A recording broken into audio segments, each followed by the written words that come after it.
Hi, Facebook world. Thank you guys for tuning in to Spilling the Tea. Hi, I'm guys. Chasmar. And I'm Jazzelle, bringing the topics that you want to hear. From the people you want to hear them from. Yes, God, honey. Yes. So thank you guys for tuning in. I just want to give you a quick recap of last week. We had some great guests on last week. We had the Bad Boys Club from Buffalo, New York, and they have a chapter here. Everything went well last week. One of our highest rated shows yet, our season premiere. So thank you guys for all your support. It was much appreciated. Thank you so much. We really appreciate the love and and the level of support that we're getting from our audience. It's phenomenal. So we make the show for the LGBTQ plus community. So it's important that the LGBTQ plus tunes in and supports us because we do it for you. Yep. So. And this and just to piggyback off of that, it's really great to see that our audience is expanding. We know that with us pushing our show and us pushing it into a different realm, that we are going to get some people that don't really support as much as we want them to and have a lot of, negative opinions about our show. But we are here to push forward. It's for our community and the greater good of Rochester, New York. Yes, God. Yes. So we do have before we get started into everything, we do have a couple announcements. Make sure you guys go out and support Cocktails for a Cure. Monique Chapman is putting that on, and it's for a great cause. I believe that everyone is dealing with at least someone that is affected by cancer, or you may love someone that is dealing with someone that's affected by cancer. So make sure you guys go out and support that. It's on October 29th. They are asking for a $10 donation, and if you do decide to attend, they are asking for people to donate wigs also, which is really good. Most definitely. Which is really good. Good cause. Also on our list of announcement, tomorrow they are doing a documentary presentation on Marsha P. Johnson. And if you knew anything about Marsha P. Johnson, there really wouldn't be a gay pride without her. She's been an activist, outspoken advocate for gay rights of all. So definitely find out your history about our oppression, about where we come from. Definitely, you have to be part of that and go see her. Go see her. Yes. If you are interested, it's a documentary. It's sponsored by the Action for a Better Community and Image Out. If you are interested, I do have free tickets to go see the presentation. If you are interested, so just feel free to inbox me. If you know my contact information, feel free to contact me for tickets. Also, they're doing a really good incentive because they want people to come out, and I really would love for people to come out, especially the LGBTQ of color, just to see our history and just to see what things, the things that it was in the past to what it is now. Right. And Image Out is a great organization. It makes the world see us as normal people. Yeah, yes. We go through regular things in life just like everybody else. So yes. But just want to mention, if you are 25 and under, the show is completely free for you. So they are working on getting people to come out. No excuse not to go. No excuse, okay? No excuse. But anybody that's 26 and over, I do have free tickets. So feel free to contact me, and I'll feel free to give them to you. Yes, but the show starts at 12:30 tomorrow, so make sure you guys stay on that. So let's dig into the topic. Yes. So well, speaking of Marsha P. Johnson, because the reason why you brought her up is because of her. Of course, there's gay pride, and through gay pride, there's unity. Yes. So to help us discuss and bring to light about unity, we're gonna bring out. We have the Rebel Flower Bomb, and we have Danny Doucet. Come on out. So you guys help us introduce these guys. Hello, thank you for coming on. Yes, we're excited to have you guys on. Yes, this is going to be fun. It's going to be fun. First of all, how we start is we usually, thank you for my glasses. We usually start by you guys introducing yourselves and tell us a little bit about what you do in the community and who you are. You can start first. I go by the name of the Rebel Flower Bomb. In the community, I am a poet. Can I call you Rebel? You can call me whatever you want to call me. Okay. So I go by the Rebel Flower Bomb on the stage, and I am a local poet, speaker, and artist.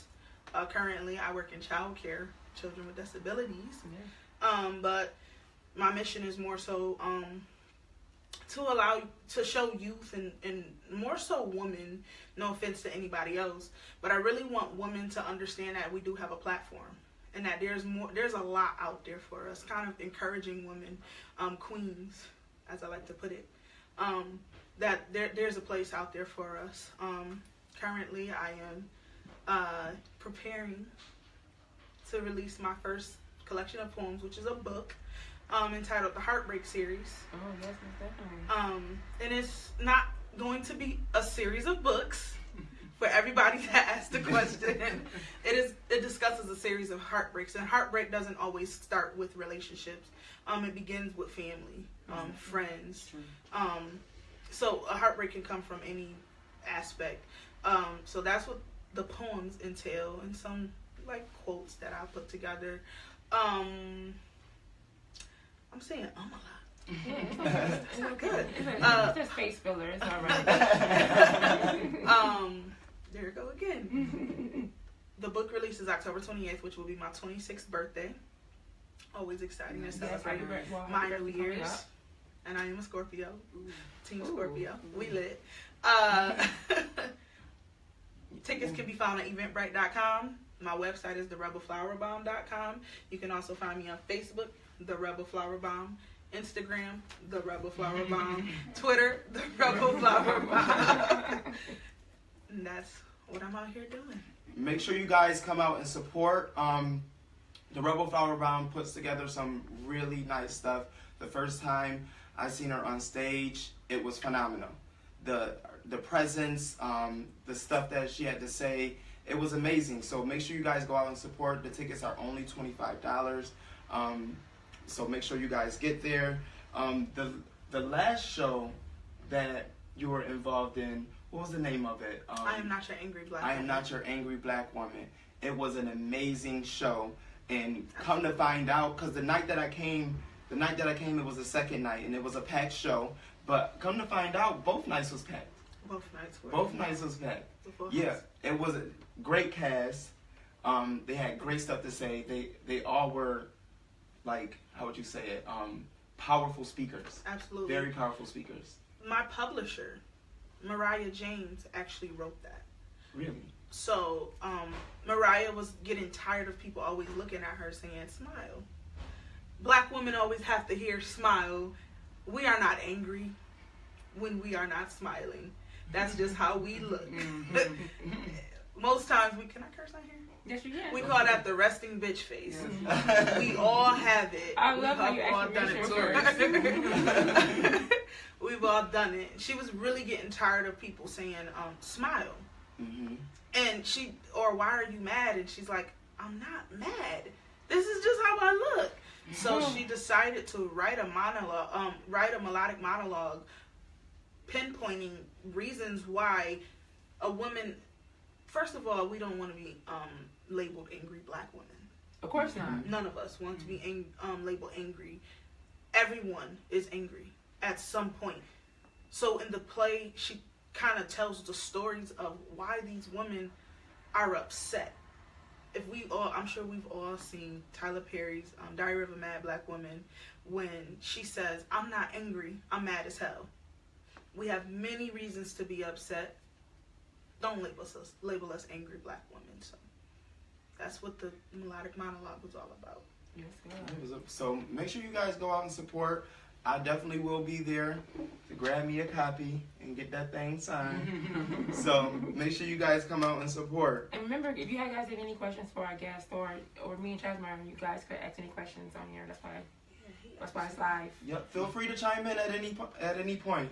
So to answer Jordan Aponte's question, I see Sade chimed in on that, but there's a difference between heartbreak and heartbreak. What's the question that he asked me? Why did she spell heartbreak the way she did on her flyer? Heartbreak is spelled with the ACHE rather than the EAK. Why? Because the heartbreak that I'm spelling it we talk about the residuals of a heartbreak. No matter what, we still feel those residuals, and it follows us. People call it an insecurity. No, it's not being insecure. I have the residuals of somebody breaking me, somebody hurting me. There's a pain, and I like to refer when people ask me that question, I refer to a story in the Bible where when Jacob wrestled with God, or when he wrestled with God, his hip was knocked out of place. So for the rest of his life, he had always had that limp. But it was a reminder to him that, okay, let me go back. I can't do that no more. So I use heartbreak that way as a reminder that, yes, my heart has been broken, but it also I'm going through the healing process, but I don't want to ever go through that again. And I also know what that feels like. So that is why heartbreak is spelled ACHE, not EAK. So poetic. So get it right, Jordan. So poetic. So Danny, hi. How you doing? All right, get out there. I'm a nervous one. Yeah. Well, I'm Danny Duce. I'm the CEO and founder of Duce Entertainment. It's an LGBT promotion business. Sorry, still very nervous. No, It's you're okay. good. You mind? Right now I have 3 events coming up. October 21st, I have a Project X birthday bash. And then October the 22nd, I have Frightful Night of Films. It's a movie marathon, so to speak. And then October 28th, I have Freak Fright Night. And that's also with Kimi, the party boy, and Nini with Pride Print Entertainment. Those two are amazing, by the way. Yeah, they are. Big shout outs. Still nervous. It's cool. So talk about more about like the movie. Yeah, night. Explain that to me. So you come in, you pay a price, and you come in. There be drinks, food, supply, and you get to watch a scary movie of your choosing. We picked the movies out. We tried to do something where we would have like a real old school movie, something. What, like Freddy or Jason? Yeah, something everybody's seen, something real popular, throw a roll back What's far. wrong with Freddy and I'm Jason? too scary for that. Oh, Okay. There's gonna be lights, other people there, music on. I know. You probably be watching the movie for Right. God's sake. Yeah, That's what we're gonna do. We picked about 4 or 5 movies. The main feature would be the Happy Death Day movie that's supposed to be coming out earlier in that week. Yeah. So that'd be the main feature. We're saving that for the last. But there'd be games, pizza, wings. Not to say it like that, but no matter what you smoke, you're allowed to smoke there. In the premises. Oh, all right. There'll be drinks there too. So definitely everybody come out, have a good time. And it's only $4 entry. Yeah, Y'all better be $4 there. entry, 7 p.m. Y'all better be until there. we Nobody don't have comes the end support. time. But I have no excuses. $4 is a steal. Okay. Yeah, I'm telling you, for other movies. Movies on us, man. That's Come right. on. That's right. So y'all better come out, But speaking of support, to kind of dig into our topic, unity. And I think that support plays a really heavy part with unifying our community and keeping the things that we do have available to us, going. It's very beautiful to see that we have, young entrepreneurs within not only the Black community but the Black LGBTQ community, and we're pushing to create a very fabulous scene for everyone, here that are our peers. So make sure you guys are coming out and supporting the different things that we have available to us, because when we don't have them, everybody ready to move to Buffalo. Yep. And move, Now, I have a question, not to interrupt. Sorry if it's stupidity or something, and this. I'm glad I'm asking this question on here for other people who don't know what this means, so we all can get clarity. What is the Q in LGBTQ now? Queer. Oh, okay. Queer. Okay. Yep. But it's now LGBTQ plus because there's different things that go beyond that, like non-gender conforming.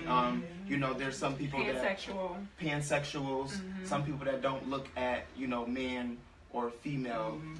They look at the person, for who they are. And we have some people that like to be considered they or them.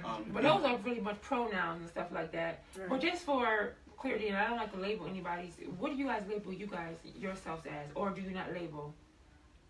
What do you mean as far as like being part of the LGBT? you consider yourself lesbian? I'm gay. Okay. I am a lesbian. I am a Okay. stud. There you go. That's what There I you use. go. Okay. There we go. That's what I use. I'm glad you say stud though. Yes. I'm glad you say Yes. stud. Why do you say stud over saying lesbian? This is gonna sound maybe a bit ignorant, but it sounds too feminine for me. Really? Yeah, honestly, yeah. It sounds a little too like me personally. When I hear the word lesbian, I think in my mind like two sweet, nice, beautiful women. You know what I mean? Yeah. Like, so That's me. But you don't think of yourself as being beautiful? I'm more scruffy, but Okay. you know, I'm handsome. I like that You know, I word. really like the Okay, word fine. beautiful for You me, want- so to speak. I noticed that because I have straight friends also. Uh-huh. You know, I have a lot of homegirls. I noticed that you guys do have, you know, quite a few terms within the lesbian community, but I know that the word stud, you know, is a popular one. Mhm. You know, you can just say stud instead of saying lesbian. You know, I didn't know that. and they'll understand I what kind you're of think saying. that's They'll why, know like, what you're you know, saying. some studs don't like that feminine feel to the word lesbian. And you I know? think it's really a black LGBT thing because I have a lot of white friends too, and white lesbians or whatever you may call it, they don't use the word stud. You know, more masculine lesbians, they don't really use the word. They're just lesbians. So I think it's just more of a black an LGBT urban thing. kind of. I think for me, and I was saying this before we came, I don't consider myself a stud. Like, I actually am extremely high maintenance. It's good you can say that. I'm But people who just- have I'm maintenance just- can't say that. I'm just me. Like, I don't want to be in a box. I won't date a stud or a more masculine woman, but I'm just not a stud. Like, Yeah. I'm cute as hell. And my hair, my hair has to always be done. I like cry if my cuticles are dry, and all day long I'm like cleaning my nails out. I'm sensitive. And that's why I say stud, 'cause Okay. I chew my nails. I don't care how my hair looks.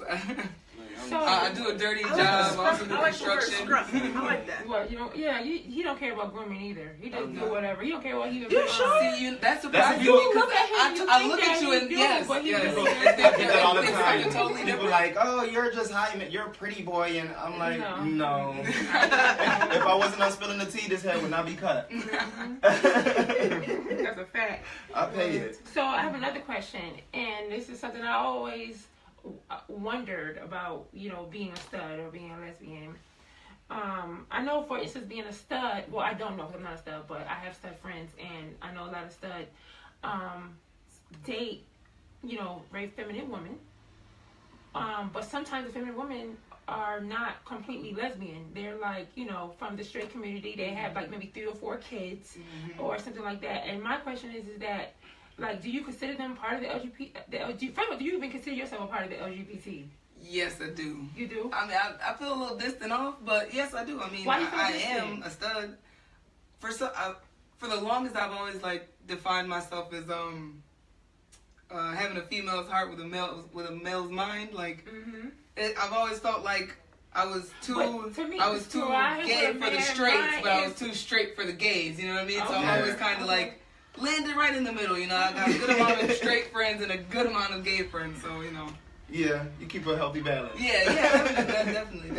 I see that. So, as far as being in the lesbian community, you know, But hold on, you ain't answer my question. Okay, what's the question? Hold on. I'm sorry, yes, we did. So talking about as far as, you know, dating a woman that people may say is lesbian, but you know, she has dated men in the past. Just maybe for 10 years dated men, and out of nowhere, boom, I'm dating a stud. That's a bit suspicious. That's a bit suspicious Do to me. you But I date? mean, Have you dated women like that before in the past? No, Or no, I have not. Okay. No, not ever. you have never. So never. you stay clear of that. Yeah, I mean, I've dated a female who's dated a man before, but it's not like a woman. We Oh, don't I'm say sorry, female. women. Okay, Yeah. all right. I apologize. You are right. Before, but it hasn't been like she's been with just guys all her life. You know, Right. she's at least dated women before once or twice. But I feel like that's a little suspect. But I mean, I feel like, well, especially with this, especially the time that we in now. You know what I mean, and everything being so not necessarily accepting, but open now, you know, like, and not everything's behind closed doors now. There should be no reason why, for whatever reason, this amount of years have gone by and you've liked girls but haven't really said anything, you've been with guys the whole time, and then out of nowhere you want to, you know, like, not that your window is closed, but, you know what I mean? So do you define them as being if you can't be true to yourself, why would I allow you to come out and half-ass with everybody else, you know? Most definitely. Okay. That's why I say suspicious. Okay. Suspicious. I think your preference is your preference. Who you decide to be with is that we can't explain somebody's heart, like, and we also have to consider that for so many years homosexuality was taboo in the Black community.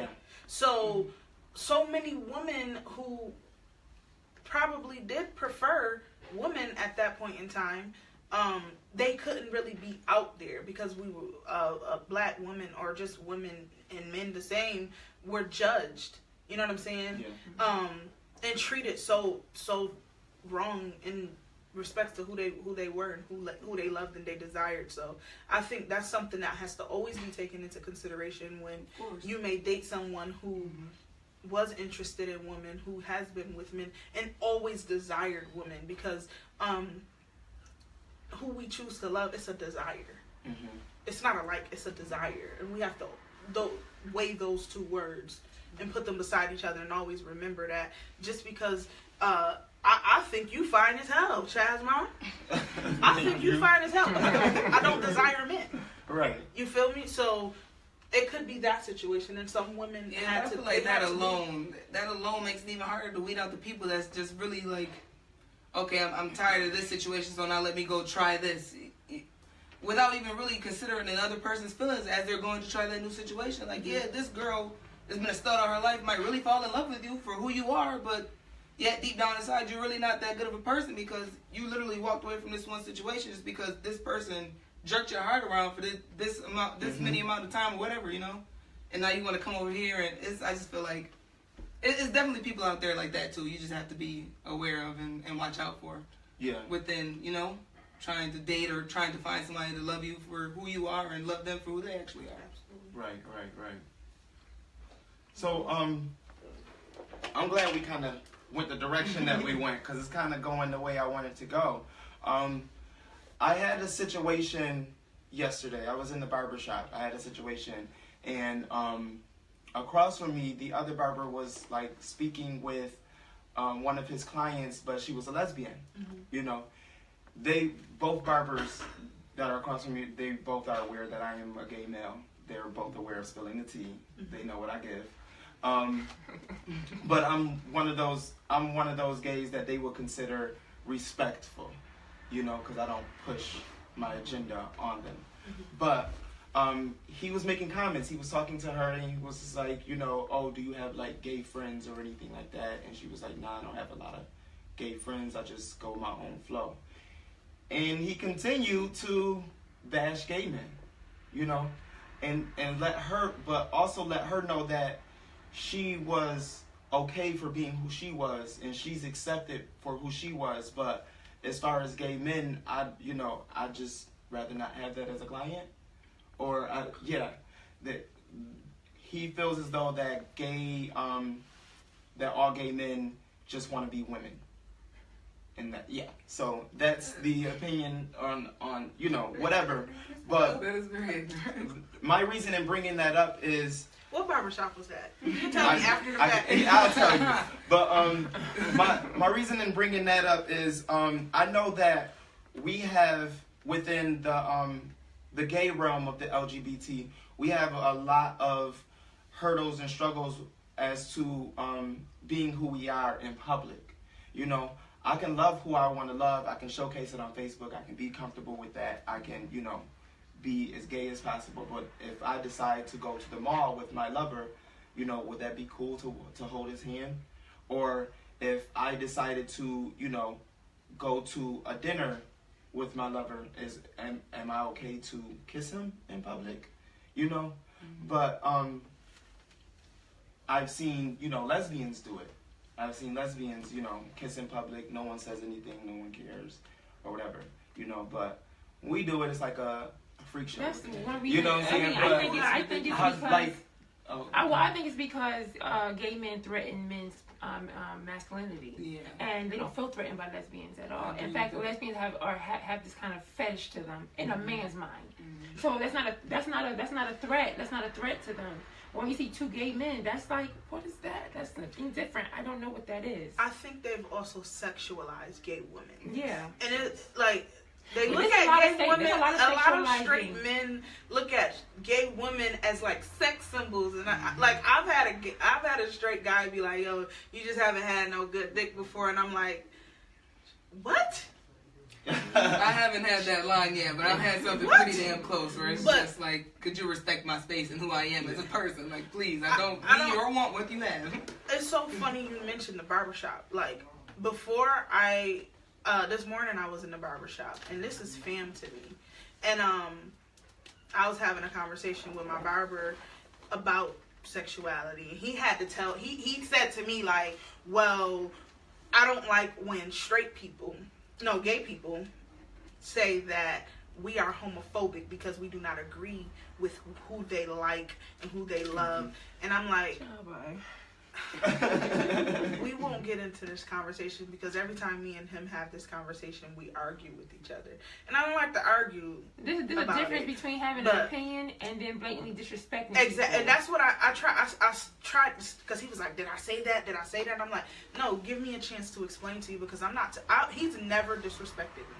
I've never heard him disrespect a gay man, or gay woman, or trans woman, or trans man before my face, ever." And he acknowledged that, I guess, at one point, there was some women walking by, and him, the other barber, and whoever was in the chair at the time, saw them walk by, and he was like, "Yo, what the?" And he wasn't worried about who they were. He was worried about how they was carrying themselves. He's like, "You didn't think to comb your wig before you came out and throw them shoes on? You just started walking out the house?" And I'm like, but we say that about anybody, like any and everybody. Like, why didn't you think to do anything about your appearance before you left your house?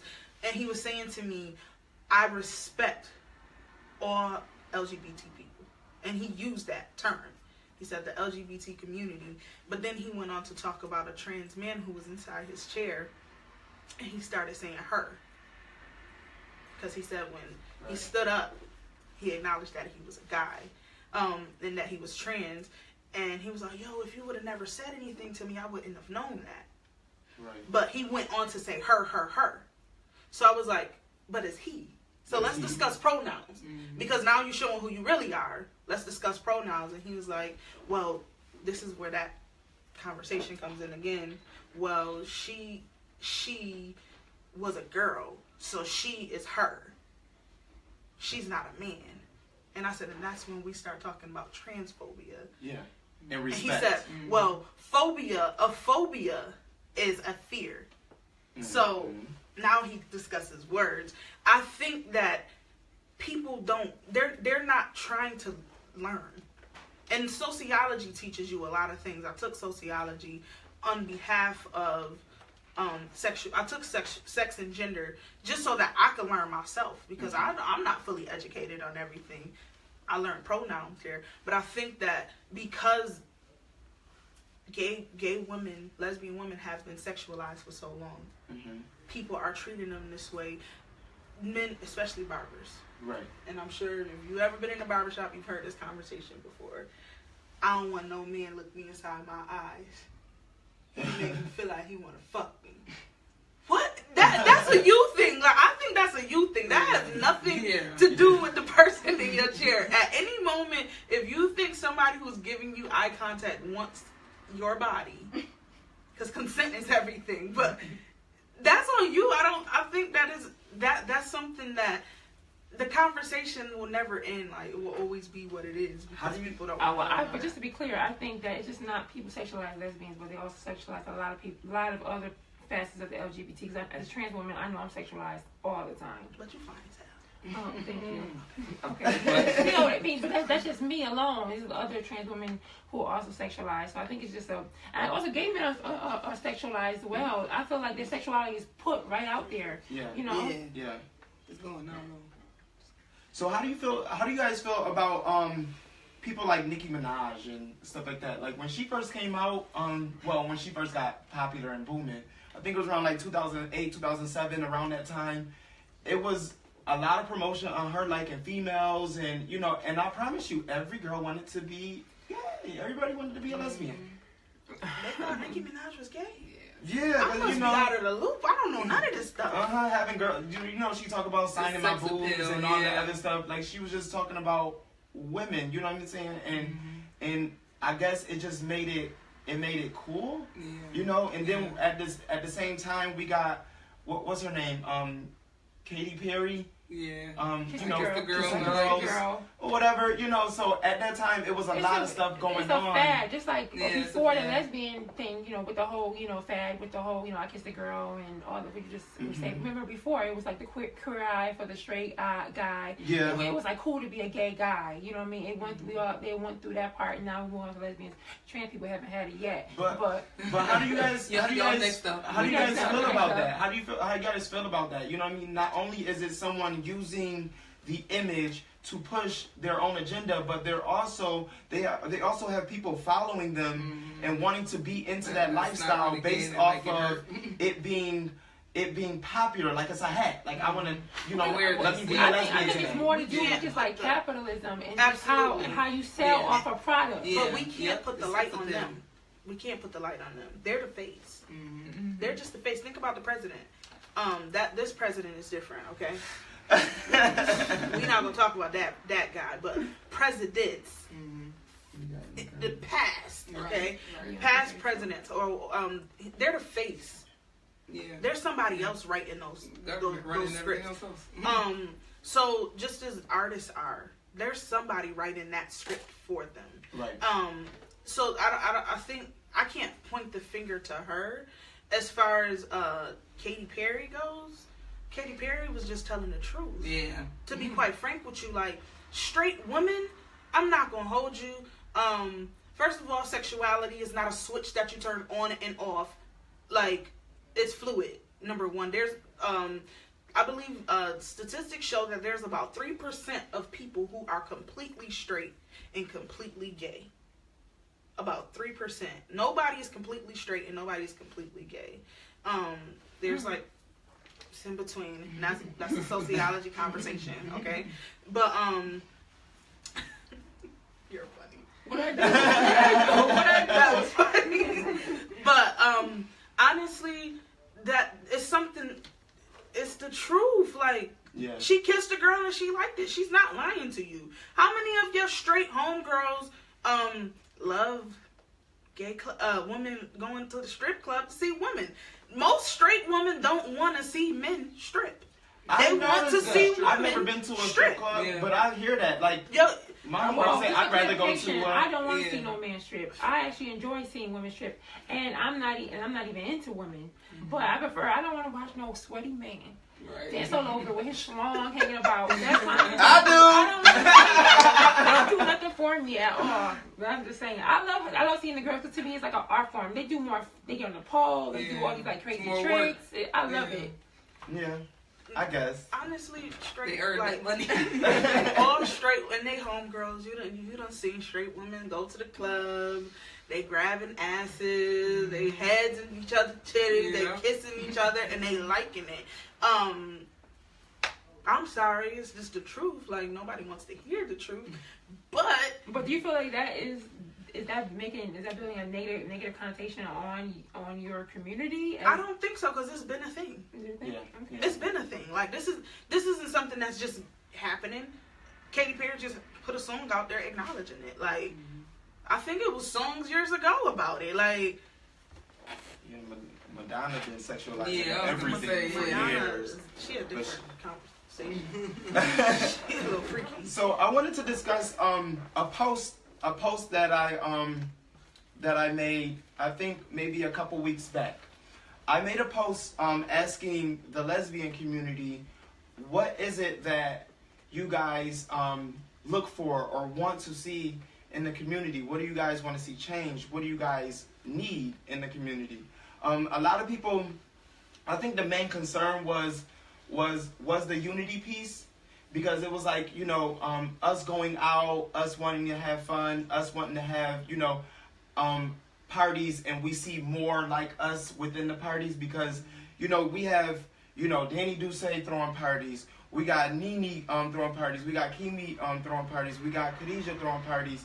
And every time you go there, I believe it's like 75%, maybe 90% of the crowd is gay men. You know, we do have some lesbian support, but I think it's the same faces. Yeah. It's the same faces. But as far as, you know, just to go into the post a little more, they started digging into the whole unity piece, and I guess back in the day it used to be a little more cliquey, and now things aren't as cliquey as they used to be, so everybody doing their own thing, everybody, you know, so as far as going out, it's not really a push for a scene, but everyone still wants a scene. So, like, what are you guys' opinion on, you know, the crowd in general? Like, how does that work? I feel like if the LGBT promoters could actually get it together and come together and not just throw these after party type of events, but actually give the community something to do, like actually, you know, plan a day where we all go to the park, like how Kimi, I believe, started to try to start like kickball tournaments and stuff like that. Yeah. That is a different variety of fun. You know what I mean? If we have different things to do within the community, I feel like everybody would start to come out. You know what I mean? Bring out different people. Yeah, especially the women and surrounding areas. You know, So, like Syracuse and Buffalo. my question is, I remember you just mentioned something about, you know, the promoters coming together and working together. What is the holdup? What is the reason why they're not why you guys can't come together? Well, with me being new and just kind of starting, you know, getting my wings in this whole thing, I can only speak from my view of things. I would say that right now it appears to be some egos, you know, trust is a big issue. You know, everybody having different ideals and everybody trying to make sure that their ideal is heard, you know, common ground really, you know, and as far as trust, it's deeper than just the money, you know. It's I feel like the surrounding parties need to realize that they have to take a chance in each other. You know what I mean? That's the only way we're gonna be able to move forward. For me, you know, from my point of view, for me seeing it from the outside looking in, I feel like that's one of the biggest issues, you know. But I feel like it's being worked out slowly but surely. People are, you know, things are starting to turn around, and people are starting to actually get outside themselves. So and come together. Yes, just for clarification, are you open? You're open enough to want to partner with other I am so neutral, it makes no sense. Like, Danny don't partner with everybody. I don't like beef. I don't like drama. I don't like confusion and frustration. I hate conflict. You know, it's a holdup. It's a waste of time. You know what I mean? So I've always been trying to be the middleman to each party, you know, trying to get everybody on a cool level head so we can all just come together and make something major in Rochester really happen for the LGBT community. Most definitely, I like that. We got a couple comments here. We got Christopher Smith that said, I feel like we have two whole different scenes. When you go out to mingle at a club, gay guys want to go to where they'll potentially be able to mingle with other guys, what they're attracted to and what they attract. NDOT says, and hey NDOT, how's it going?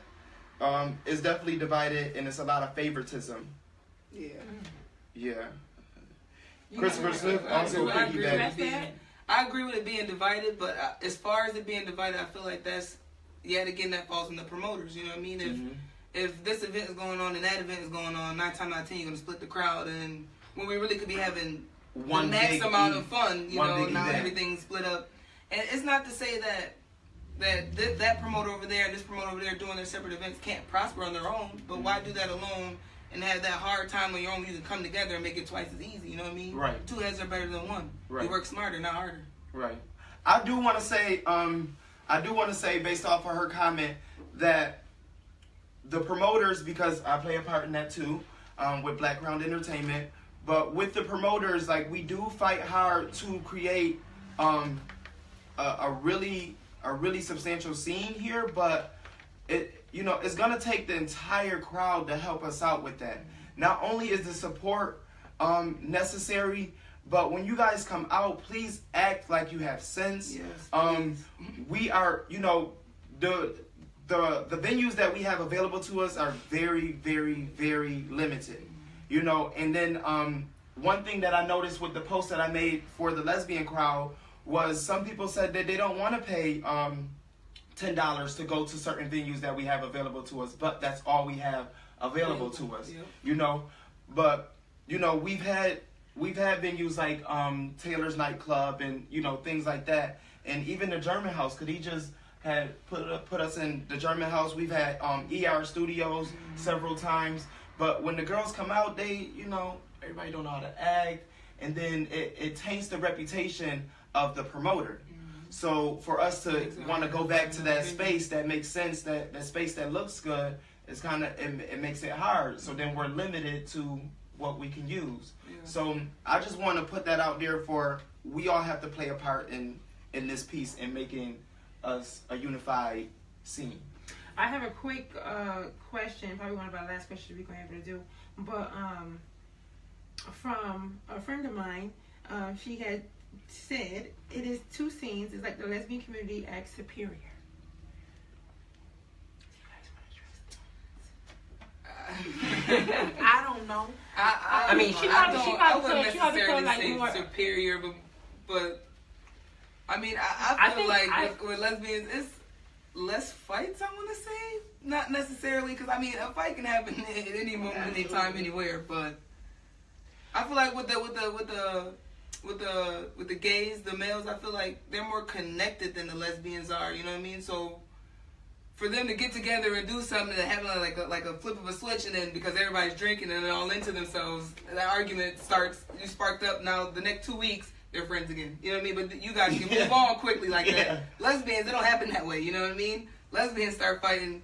They beefing for almost life, just about. You know what I mean? So the person that basically what she represented was basically saying, she had said they act like they're not part of the gay community and it's always shade from them. And I think, and she's speaking from her references as being a trans woman, she felt like a lot of times lesbians, in specific, like maybe stud lesbians, because they exude so much masculinity sometimes, they hang around other like cisgender men, that they feel the need to be a part of the degradation of people in their own community.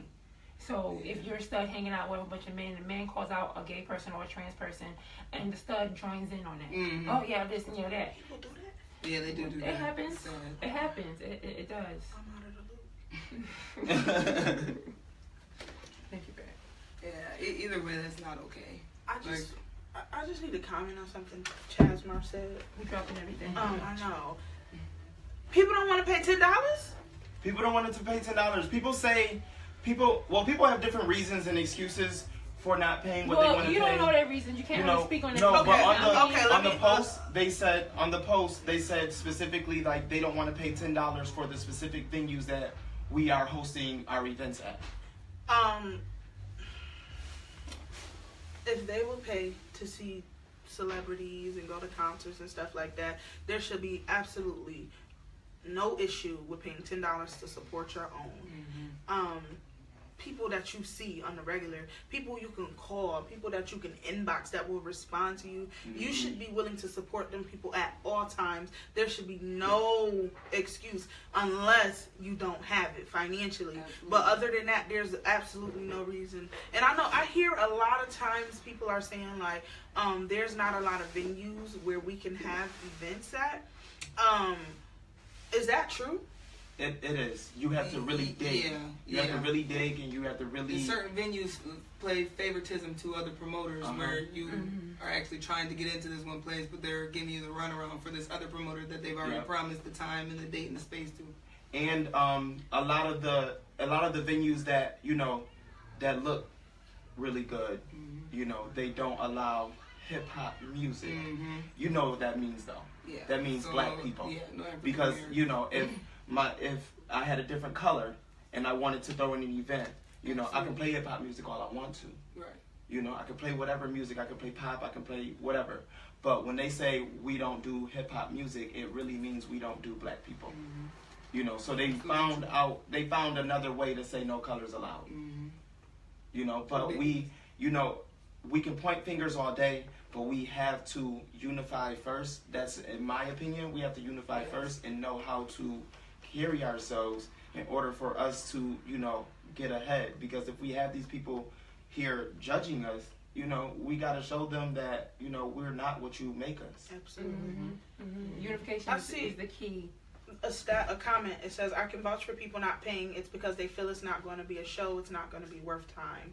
Sometimes I won't do an event because I feel the crowd won't show, so I feel like I wasted my time and money.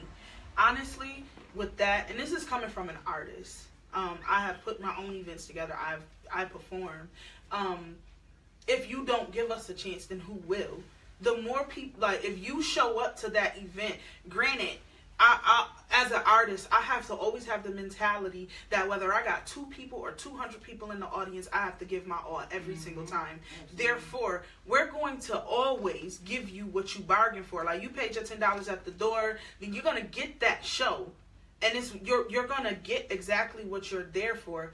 Now, say only 25 people showed up in a 150-person event or venue, then if you're promoting, like, you're at this event and you're making statuses like, oh my God, like, this is an amazing event, make sure y'all come out, support, go add, go like, you post videos, you take pictures or whatever, people will see that and they will follow suit. I know what it feels like to be have an event and very few people come. I had an event where I had like 12 people come to the event.